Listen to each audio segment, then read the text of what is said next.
Good morning, classmates. Have a great night, cookery. Okay, before you take your seats, please arrange all your hair. I want to see a fixed hair. I also don't want to see any glitters or paper under your hair and under your leg. Before I forgot, yung mga ina-assign ko every my class sa attendance, please kunin nyo yung name ng mga only absent. And give it to me after our class discussion. Okay, take your seat. Clap once if you are ready. Clap twice. Again, clap once. Okay. So before we proceed to our proper discussions, let's now have our classroom rules and regulations. So as you can see, the classroom rules and regulation is all about listen. So listen attentively to the teacher and classmates. Involve yourself in class discussion respectfully. Stay focused on the lesson and avoid distractions. Treat everyone with kindness and respect. Ensure your actions do not disrupt others' learning. Last one is the no talking during instructions or testing. Because most of you, hindi nakikinig sa instruction, basta once may pinagawa ko, gagawin lahat. Pero walang sumunod sa instruction. So now let's proceed to our learning objective. Upon completion of this lesson, you are expected to identify the different accompaniments for dessert. Describe the characteristic of each kind accompaniment for dessert.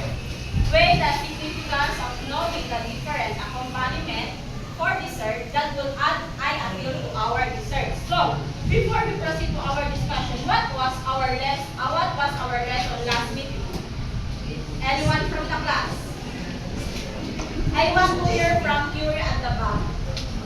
How about Laja? Or how about, stand up Laja. How about Tose? And how about Mark, na nagtulong kay Tose? What was our last lesson, last meeting? About the sanitary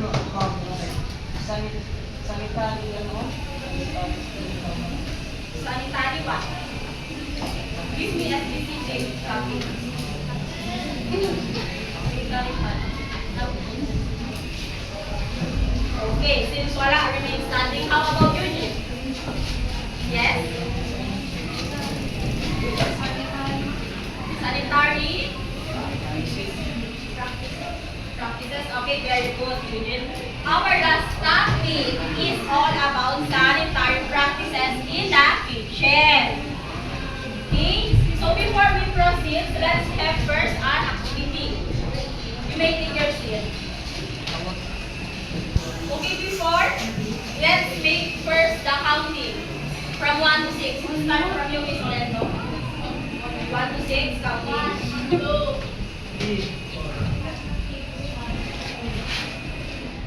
3, 4, 5, 4.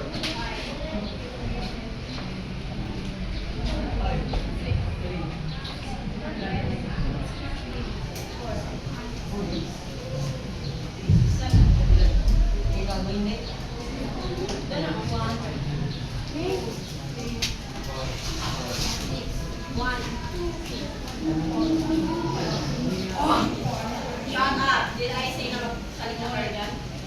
5, 3, 6, 1, 3.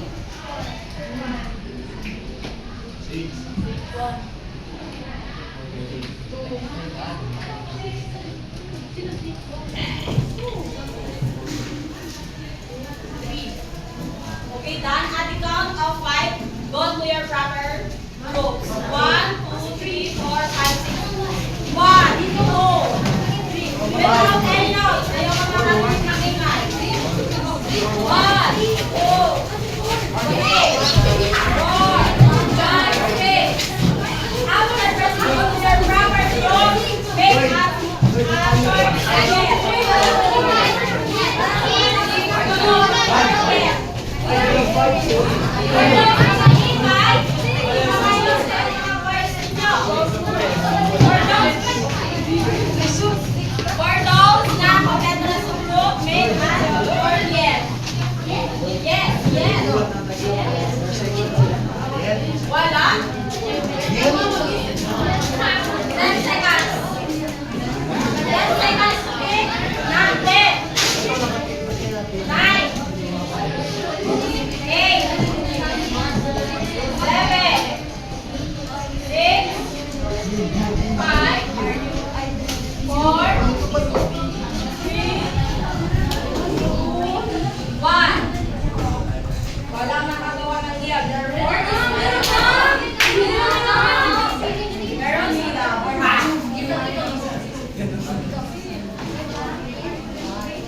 meron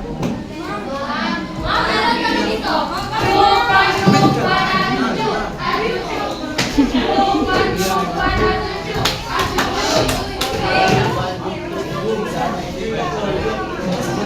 Ano ba? Sit down. Group 4.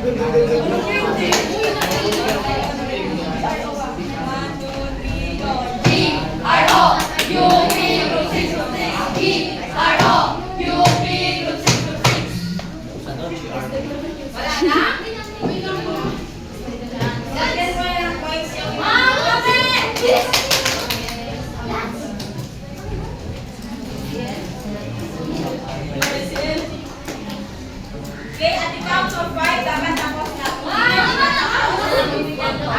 Okay. Group 3. Okay. 1, 2, 3, go! Group 3, Group 3, we're the best, we're the best. Group 3, Group 3, we're the best among the rest. Okay, very good. So, yun na. 1, 2,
and go!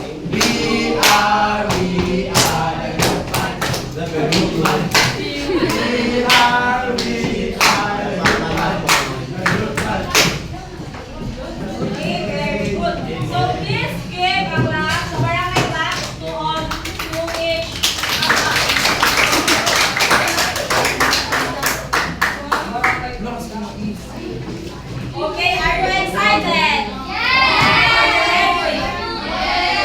Okay? Yes. Yung ano? Saan naman nila kayo? Sino may sobrang ano dyan? Ba't kulang? Ba't nawawala? Sino nagdala sa ganito? Sino may dala nito? Ning, dito mo. Doon kay JJ. Doon o, may sobra o. Saan pa yung iba? So, tinato nila. Okay. Kompleto na? So, as you can see, may iniwan akong mga kamay dyan na merong nakasulat ng yes or no. So, before we proceed, Eugene, please read the instructions or the directions. The class will be divided into 6 groups. I will show a statement and you'll guess the answer. After the yes, of the side yes. The answer is no, of the no side. The first group will ask the answer and will have the point. Okay. So, sabi dito sa instruction, ipe-paste ko dito yung statement. Kung sa tingin nyo yes siya, itataas nyo yung green na kamay. Kapag no din siya, itataas nyo yung red na kamay, which is no. So, pero hindi ko na kayo magtataas kung wala pa ako nagbigay ng signal. Okay? Ready? Are you sure? Yes! Clap once. Clap twice. Are you ready? Yes! Okay, here's the first statement.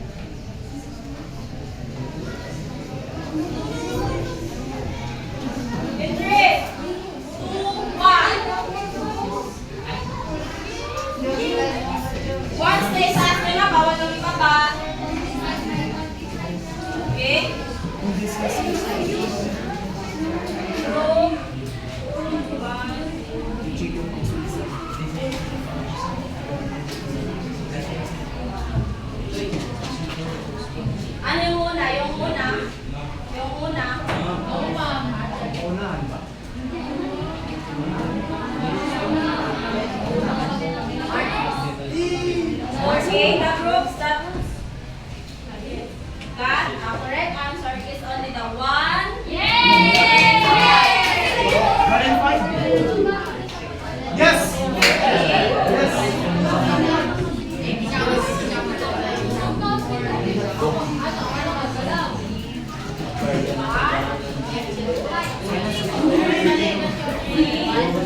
Yung points na ito, it's either papalitan ko yung breaks or mamaminus ko yung breaks.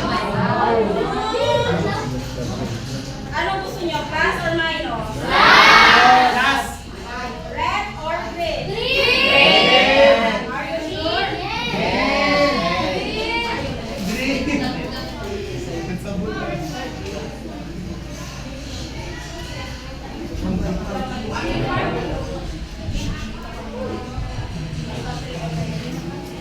Okay, third is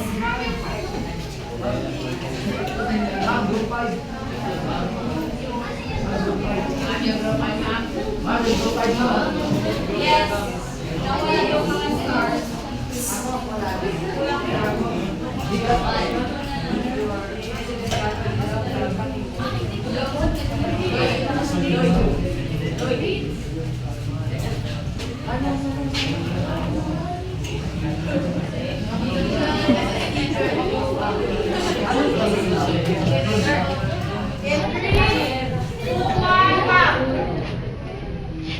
Are you sure?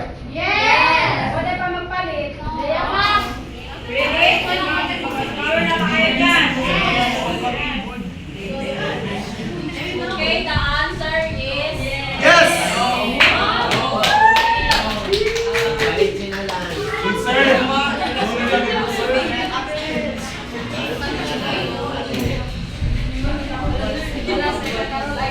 Uy, ano ginawa ko? Wala sa'yo.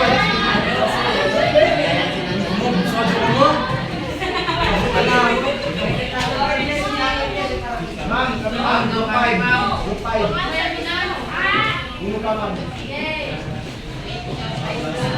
since nawawala yung mga Round ang group 2.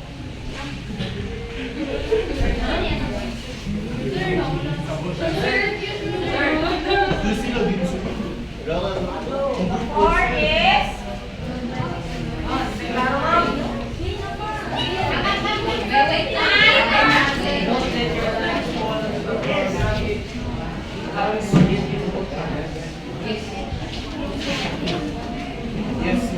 three, two, one, half. Hindi na pwede magpalit. Sure na yan? Okay. The answer is Yes!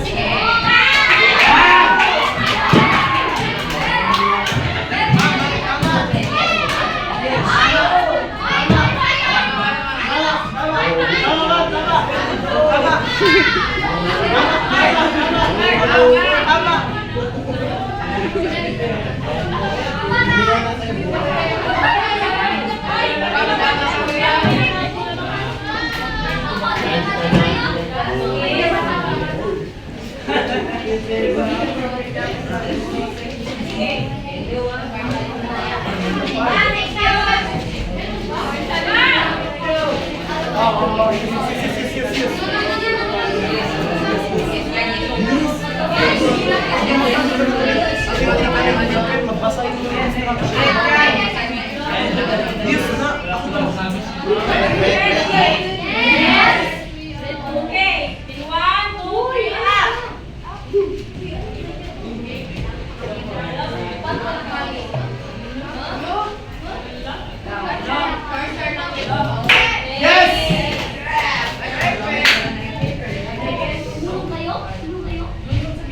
Okay, all of you have the correct answer.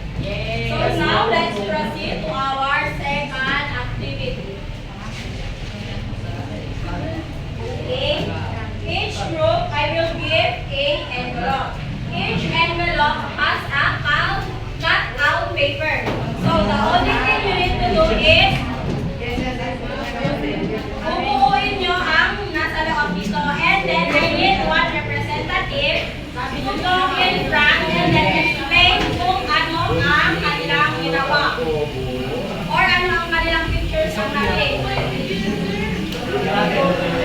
The main instruction is here. Yes. Are you sure? Yes. Ano ang ulit yung gagawin dito?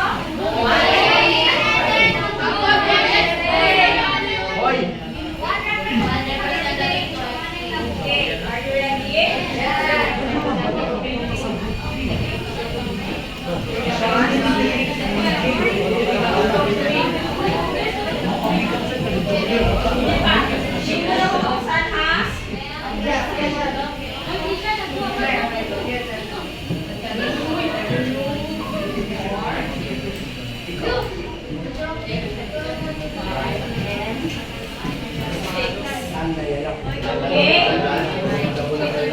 I will give you only 10 seconds na uuwi yan. Then after that, I will give you 30 seconds na i-explain ko kung paano masasagot nyo. Ma'am, okay lang kasi na. Yes? Okay, in 3, 2, 1, go! Work with your moves.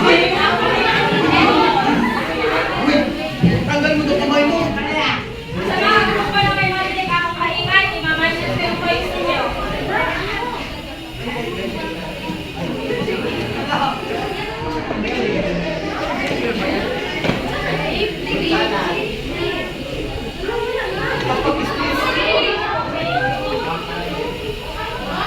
Uy, tama na. Tama na. Tama na.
Bumi ako muna ito ko eh. Nakita ko muna hindi yung grupo. Yan ang kung sa ako.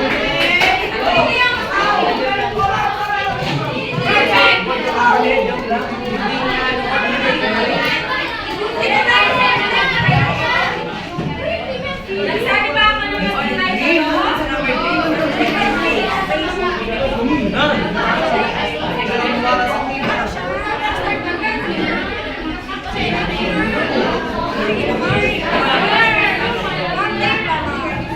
Ano explain? Nandun sa board na Okay, as you have heard, manawas sa mga stars. Di ba, ang sabi ko sa instruction, ayoko makalinig ng ingay. Hindi pa rin kayo nagpa-follow. Okay, since the group 4 is yung nauna, who is your representative? Okay, Mark, come here.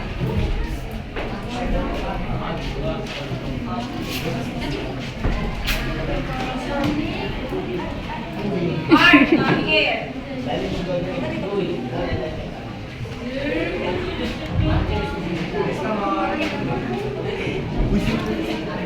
Okay, explain sa kanila kung ano yung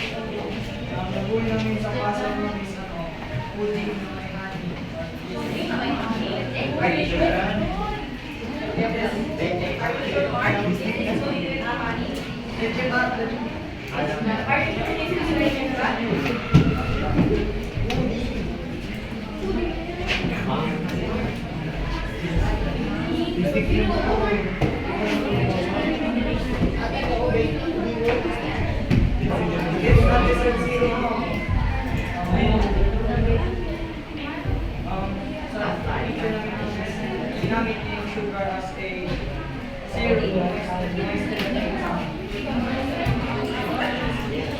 Okay? Take your seat, Mark. Please give the group 4 Alex Gonga.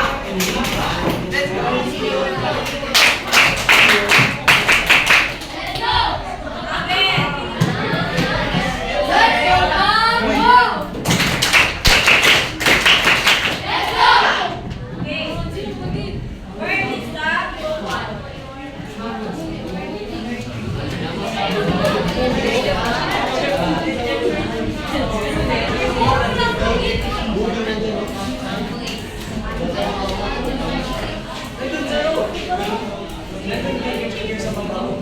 Sabi ko lang. sugar na used as in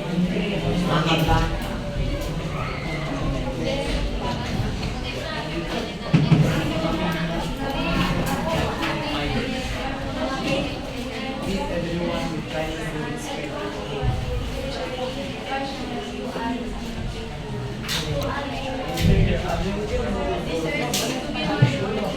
Ikaw yan.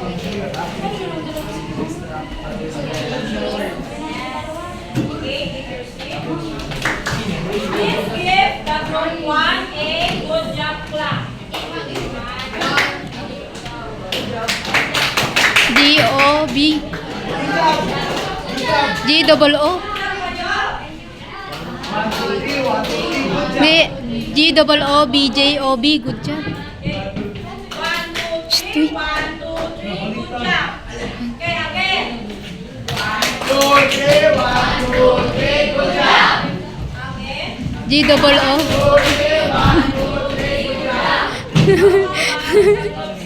G-double-O-B-J.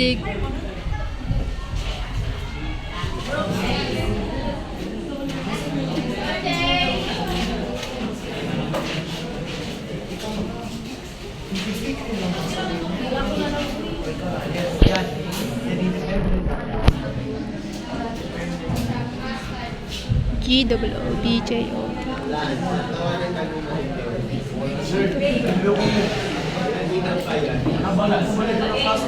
Please give also our 6 a good job clap. G-O. G-double-O-B-J-O-B. Job.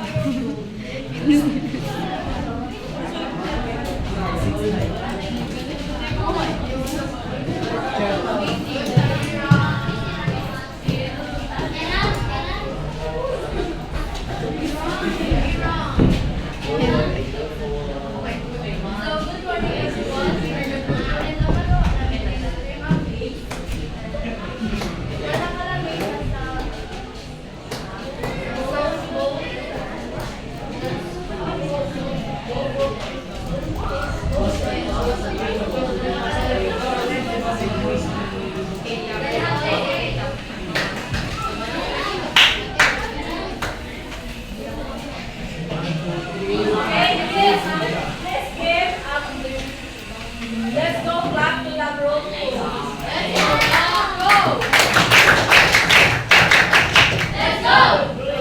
Group 5, yay!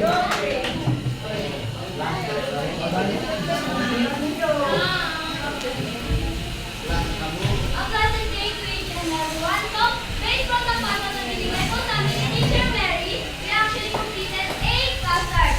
One of the most common accomplishments rather for teachers. And as you can see, the definition of the cluster is here in front of you guys. That's all. Thank you.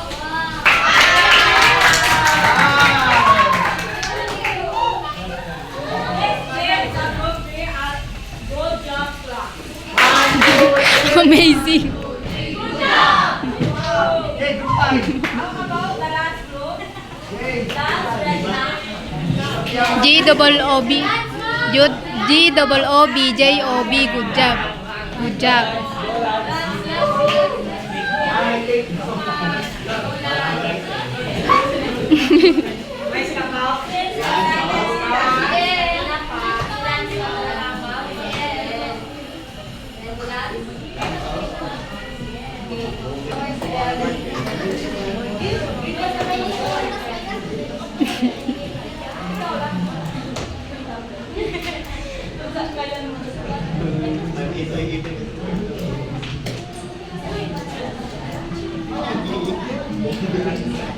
Ano mga group 5? Ang nakuha namin na pic na sila na picture ay ang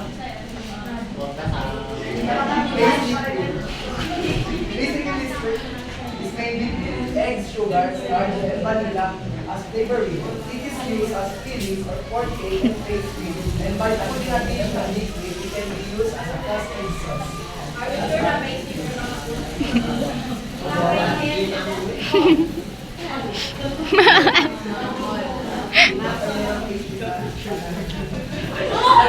Thank you. Binibase niya sa picture. Round 5, mga barangay ba? Okay. Did you enjoy our activity? Yes! Are you sure? Yes!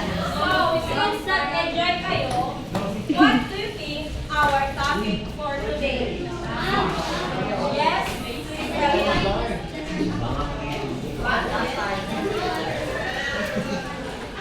Let's see. Our Wow!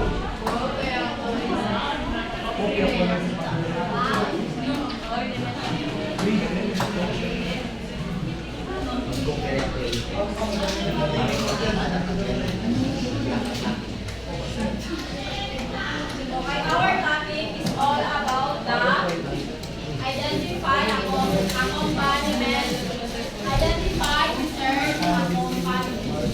So when you hear this identify insert accompaniment, what comes into your mind? Passive.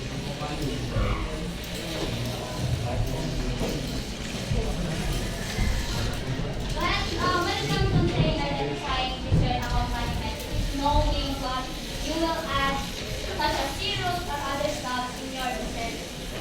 Okay, very good. How about Annalyn? Yes, Annalyn, do you have any idea? Nothing. Are you sure? Baka tinatago mo lang. Sure ka? Okay, let's go to dati.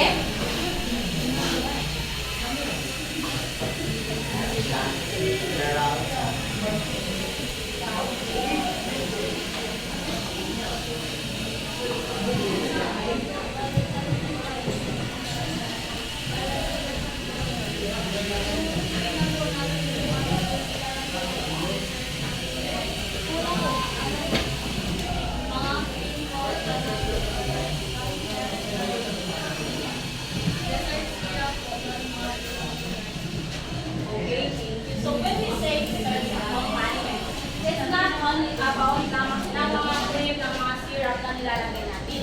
It can also be yung example, pag kumakain tayo ng tinapay, or example, kapag kumakain tayo ng mga dessert. So, we need also to add anything, like example, sa bread. We all know kapag kumakain tayo ng bread, mas maganda, may kapartner siya na coffee, di ba? Okay, so now let's proceed to the so generally, accompaniments are highly flavored, consuming of various kinds, offered with certain dishes, including dessert. The purpose of serving accompaniment is to improve the flavor of the food or to neutralize its richness or texture as well as to enhance its appearance. Like example, dito sa pastry cream. Ano yung napapansin mo? Malaman? Sure? So, dito sa pastry cream, yung ginawa nila yung cream is nilagay nila dito sa bread. Gets na? Nakuha ba? So, now let's go to accompaniment for dessert. The first one is the dessert syrup. So, when we say dessert syrup, ano ba yung itsura ng dessert syrup? Mark. Melted sugar or yung parang yung texture niya is yung texture niya ma'am is medyo malapot ma'am, like honey or melted sugar ma'am. Pwede ba Mark gawin yung, di ba sugar, as you say sugar, pwede ba yung sugar ilagay lang natin siya sa water tapos i-blend? Pwede na ba siya maging syrup? Why? Yes, that's why.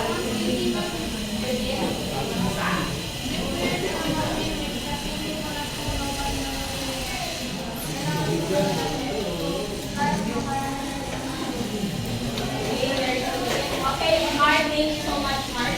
Please take care of it. So when we say dessert syrup, it's all about a syrup. Example, yung sabi ni Mark is yung sugar.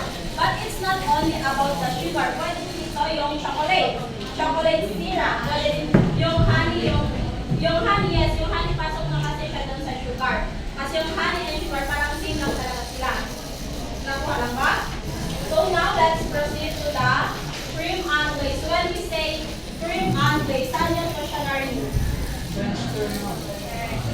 French term.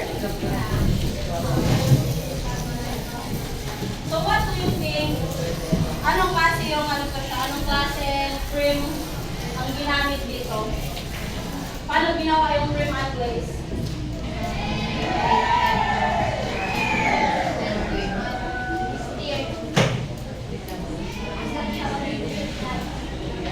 Okay.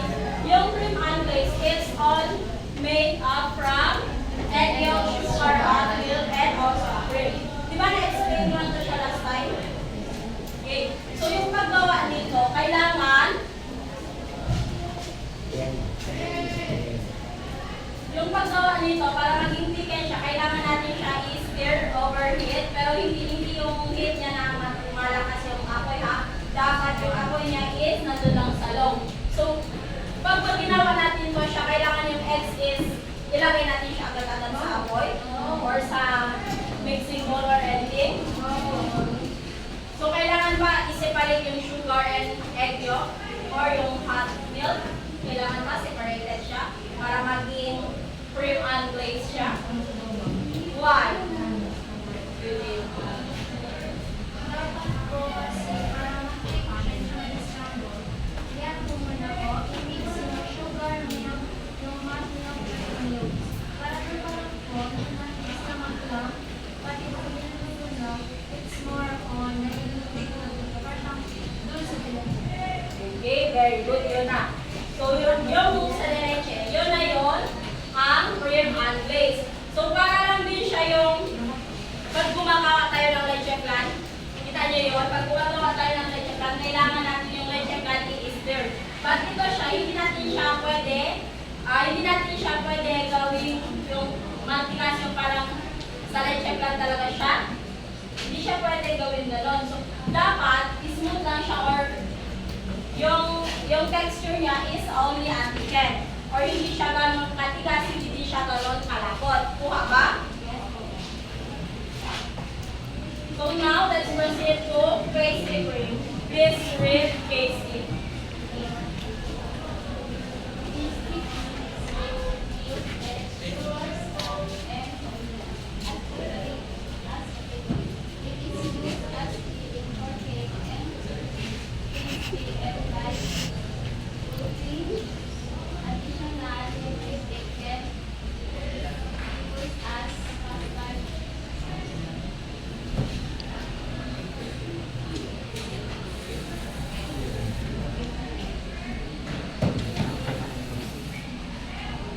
Okay, take your seat.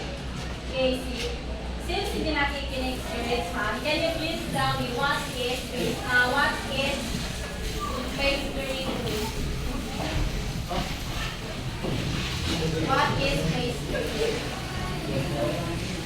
Without reading the definition. Without reading the definition.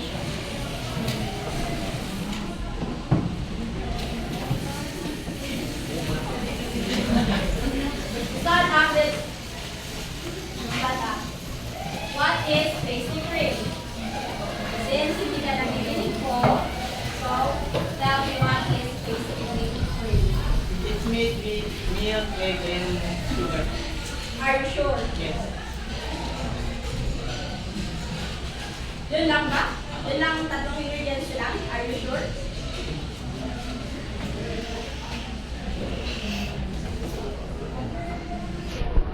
Are you sure?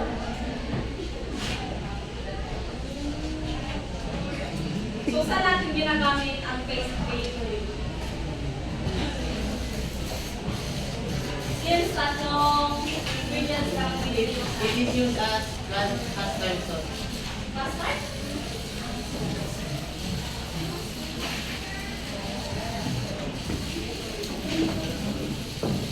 Okay. So, yung pastry cream, as you can see sa picture na to,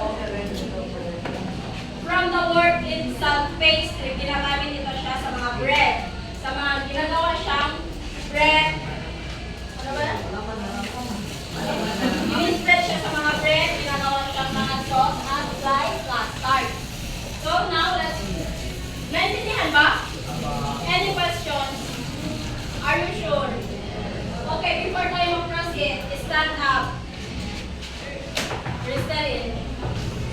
Ano nga ulit yung dessert syrup?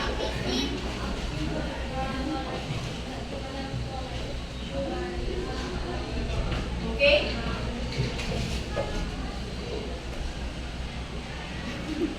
How about dulce?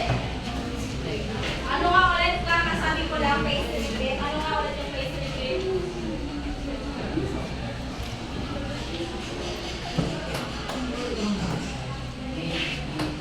Made with ano? So, saan siya ginagamit?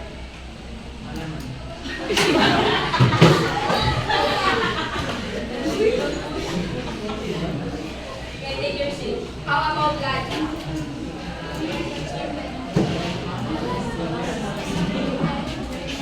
What is cream and glaze?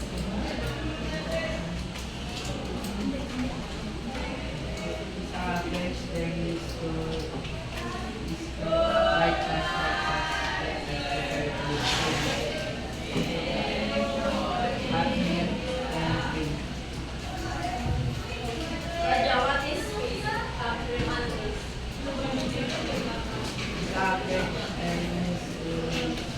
Yan ay say nabasahin.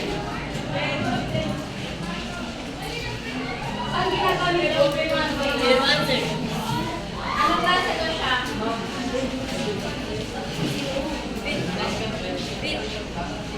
Sauce? Are you sure? Yes,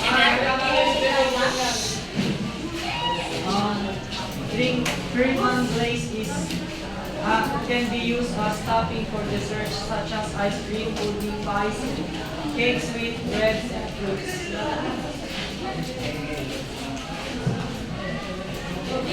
Very good. Very good part.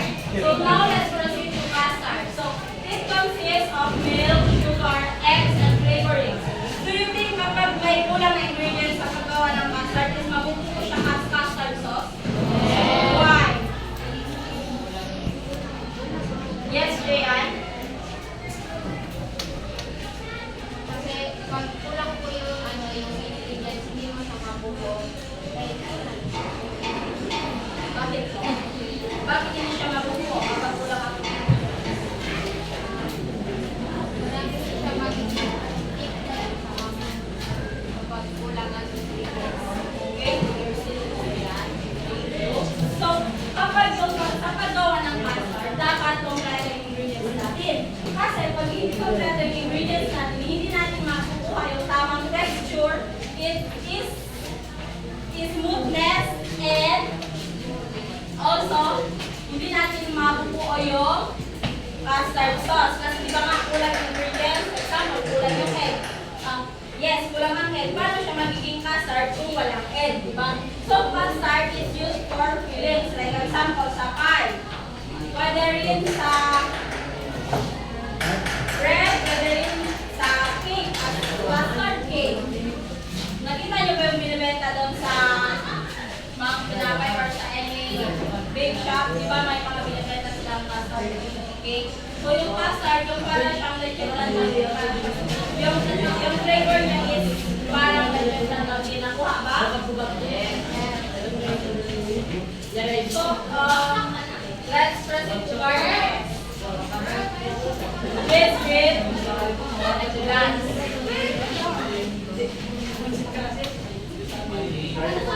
Garnish is an edible food stuff that you can use desserts or decorating items if you want them to be more attractive. There are Okay? In your own opinion, guys, what is garnishes? Saan ginagamit ang garnishes? decorative items siya, mga edible siya, pwede ng mga Okay, very good. So when we say garnishes, ito yung mga ginagamit natin pang decor sa food. Example, gagawa tayo ng plating. Sa plating na yon, example, diba sa plating, meron tayo doon cake. So, imagine na may cake doon sa middle of the plate. So, yung sa gilid ng plate, pwede tayo gumawa doon ng decorations using a different edible food. Example dito, yung ginamit nila is fruits. So, when we say edible, nakakain siya. Kuha ba? Okay, now, garnish. The popular fruits used as strawberry, mango, cherry, and apple. Always choose fruits that are fresh. Bakit kaya kailangan fresh yung mga fruits? Okay, without elimination. Kasi kapag example, gagamit tayo ng banana. Para once natin na gawin garnish yung banana, di ba kapag hindi tayo gagamit ng fresh na banana or yung banana na nagamit na, once ikat natin yung banana, di ba madali siya umitim? So paano mabibili ng customer natin yung food na binabenta natin? Yung sa plating itself pa lang, yung pag-garnish natin is hindi na siya maganda. Diba parang pag tingnan natin yung banana parang nakakaano siya. Yes, parang wala ka na nga ng kumain, parang yung itsura ng banana is hindi siya kaaya-aya. Okay, napaka? We're not garnish. Yes, can we use whole, brown, and roasted? Example are almonds, cashew, hazelnuts. We will do it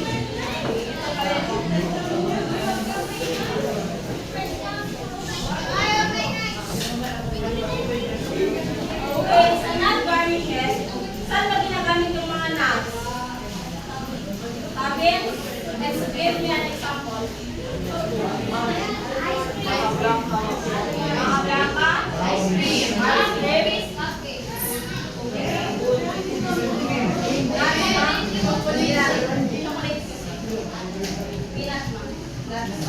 So yung nuts, ginagamit natin ito siya also as garnishes. Example, sabi ni Mar, sa mga blanca. So, sa mga blanca kasi, very known yung paglagay natin ng nuts.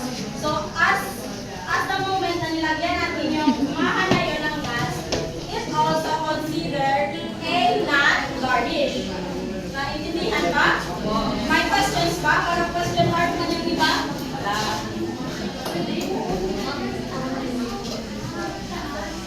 Nuts. Okay, stand up.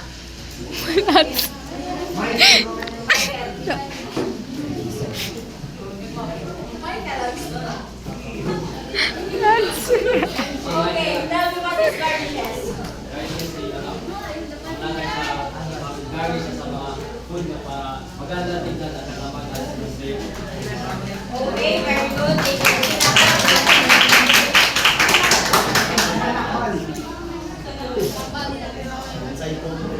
Thank you.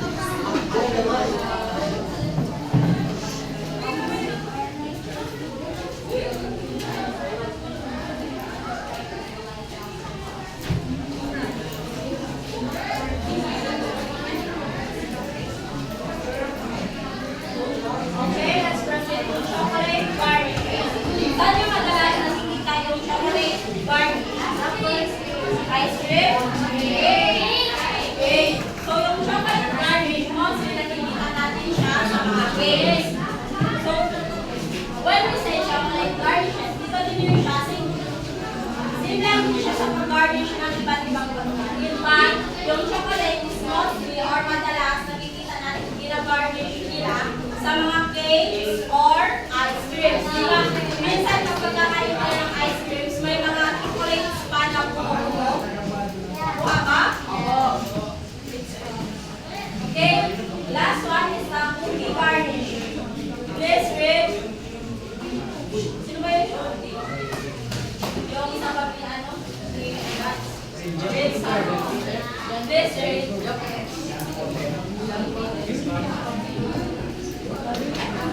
Can be Please read loud. Please louder. garnish can be used either ground or wool popular example are Oreo and Stico. Okay. Based sa binasa mo, ano yung naiintindihan mo? Based sa binasa mo, ano yung naiintindihan mo?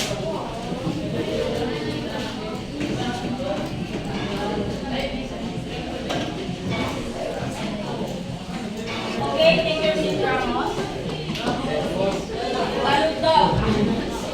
Okay. Cookie garnish can be used either brown